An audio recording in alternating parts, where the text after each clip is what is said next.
பல வருஷமா நாம மறந்தே போயிருந்த ஒரு கிரிக்கெட் சர்ச்சை இப்போ திடீர்னு ஒரு வீடியோவால பூதாகரமா வெடிச்சிருக்கு. சோஷியல் மீடியா மொத்தம் இதனால பற்றி எரிஞ்சிட்டு இருக்கு. இத்தனை வருஷமா புதஞ்சு கிடந்த ஒரு ரகசியம் இப்போ பழைய காயங்களை எல்லாம் கிளறி விட்டு பெரிய விவாதத்தையே உண்டு பண்ணிருக்கு. ஆமாங்க, உங்க மனசுல ஓடுற அதே கேள்விதான் என் மனசுலயும் ஓடுது.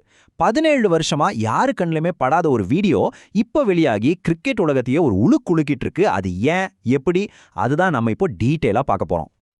17 வருஷம் சும்மா யோசிச்சு பாருங்களேன். ஒரு தலைமுறையே வளர்ந்துருச்சு. இவ்ளோ காலமா ரகசியமா வச்சிருந்த ஒரு விஷயம் திடீர்னு வெளியில வரும்போது அதோட இம்பாக்ட் எந்த அளவுக்கு இருக்கும்னு பாருங்க. இந்த லாங் கேப் தான் இந்த விஷயத்தை இன்னும் அதிர்ச்சியா மாத்திருக்கு. சரி வாங்க, முதல்ல விஷயத்துக்குள்ள போலாம். இந்த சர்ச்சையோட ஆணி வேற என்ன? நிறைய பேருக்கு இது ஞாபகம் இருக்கும். ஆனா இப்போ கிரிக்கெட் பார்க்க ஆரம்பிச்சவங்களுக்கு இது புதுசா இருக்கலாம். அந்த ஸ்லாப் கேட் அன்னைக்கு உண்மையில என்னதான் நடந்துச்சு? அது 2008 ஐபிஎல்லோட முதல் சீசன். மேட்ச் முடிஞ்சதும் வீரர்கள் எல்லாம் கை குலுக்கிட்டு வராங்க. அப்போ ஹர்பஜன் சிங் ஸ்ரீசாந்த கன்னத்துல பலார்னு அரைஞ்சிட்டாரு. இது அப்பவே பெரிய நியூஸ் ஆச்சு. ஸ்ரீசாந்த் மைதானத்துல கண்ணீர் விட்டு அழுதுத நம்ம டிவியில பார்த்தோம். ஆனா அந்த அற விழுந்த உண்மையான வீடியோ அது மட்டும் வெளியவே வரல. இப்போ அந்த வீடியோ தான் லீக் ஆகியிருக்கு. இந்த டைம் லைனை கொஞ்சம் பாருங்களேன். 2008ல அந்த சம்பவம் நடக்குது. அதுக்கப்புறம் 17 வருஷம் அந்த வீடியோ ஒரு மர்மமாவே இருந்துச்சு. இப்போ 2025ல அந்த ரகசியம் உடைஞ்சு அந்த காட்சிகள்லாம் வெளியில வருது. இந்த பெரிய டைம் கேப் தான் இது வெறும் ஒரு பழைய சம்பவமா இல்லாம ஒரு புத்தம் புது சர்ச்சையா வெடிக்கிறதுக்கு முக்கியமான காரணம். சரி, இப்போ எல்லாருக்கும் இருக்கிற முக்கியமான கேள்விக்கு வருவோம். இத்தனை வருஷமா பத்திரமா இருந்த இந்த வீடியோவை இப்போ யார் லீக் பண்ணது? இந்த சோஷியல் மீடியா புயலை கிளப்பி விட்டது யார்? இந்த வேலையை செஞ்சது வேற யாரும் இல்ல, லலித் மோடி. ஆஸ்திரேலியா கிரிக்கெட் வீரர் மைக்கேல் கிளார்க்கோட பியாண்ட் 23 அப்படிங்கிற ஒரு பாட்காஸ்ட்ல தான் அவர் இந்த வீடியோவை முறையா பப்ளிக்கா ப்ளே பண்ணி காட்டியிருக்காரு. இத்தனை வருஷமா பூட்டி வச்சிருந்த ஒரு ரகசியம் இப்படிதான் வெளியுலகுக்கு வந்திருக்கு. இந்த வீடியோ வெளியான அடுத்த நிமிஷமே சோஷியல் மீடியாவில் உணர்ச்சிபூர்வமான ரியாக்ஷன்ஸ் வெடிக்க ஆரம்பிச்சிடுச்சு. சம்பந்தப்பட்ட வீரர்கள், கிரிக்கெட் உலகம்னு எல்லா பக்கத்துல இருந்தும் கடுமையான கருத்துக்கள் வர ஆரம்பிச்சது. பாருங்க, இது வெறும் ஒரு பழைய வீடியோ இல்ல, பலரோட மனசை ஆழமா காயப்படுத்தின ஒரு விஷயம்.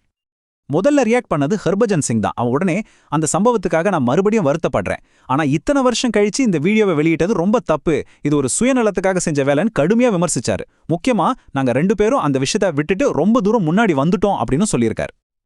ஆனா ஸ்ரீசாந்தோட மனைவி புவனேஸ்வரி கிட்டேருந்து வந்தது தான் ரொம்பவே கடுமையான ஒரு ரியாக்ஷன்.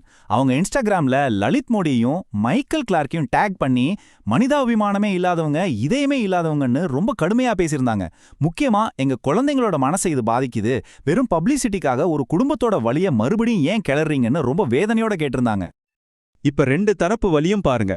ஒரு பக்கம் ஹர்பஜன் நடந்த தப்புக்கு வருத்தப்பட்டு இப்ப எதுக்கு இதை வெளியிட்டீங்கன்னு அந்த நோக்கத்தையே கேள்வி கேட்கிறாரு. இன்னொரு பக்கம் ஸ்ரீசாந்தோட குடும்பம் இந்த வீடியோவால எங்க தனிப்பட்ட வாழ்க்கை, குறிப்பா எங்க குழந்தைங்களோட மனசு பாதிக்கப்படுதுன்னு ரொம்ப வேதனைப்படுறாங்க. இந்த பிரச்சனையில ரொம்ப மதிக்கப்படுற ஒருத்தரோட குரலும் ஒழிச்சது. அது நம்ம ரவிச்சந்திரன் அஸ்வின் தான். அவர் தன்னோட யூடியூப் சேனல்ல பேசும்போது, இது நாம பெருமைப்பட வேண்டிய ஒரு விஷயம் இல்ல, கடந்த காலத்துல நடந்த சில அசிங்கமான சம்பவங்களை திரும்பவும் தோண்டி எடுக்கிறது சரியில்லை, அதை அப்படியே விட்டுடுறது தான் எல்லாருக்கும் நல்லதுன்னு ரொம்ப மெச்சூர்டா சொல்லியிருக்காரு. இன்னொரு ஆச்சரியமான விஷயம் என்னன்னா, 2008ல அந்த மேட்சுக்கு ரெஃபரியா இருந்த ஃபரூக் இன்ஜினியர் கூட இந்த வீடியோவை பார்த்து ஷாக் ஆயிட்டாராம்.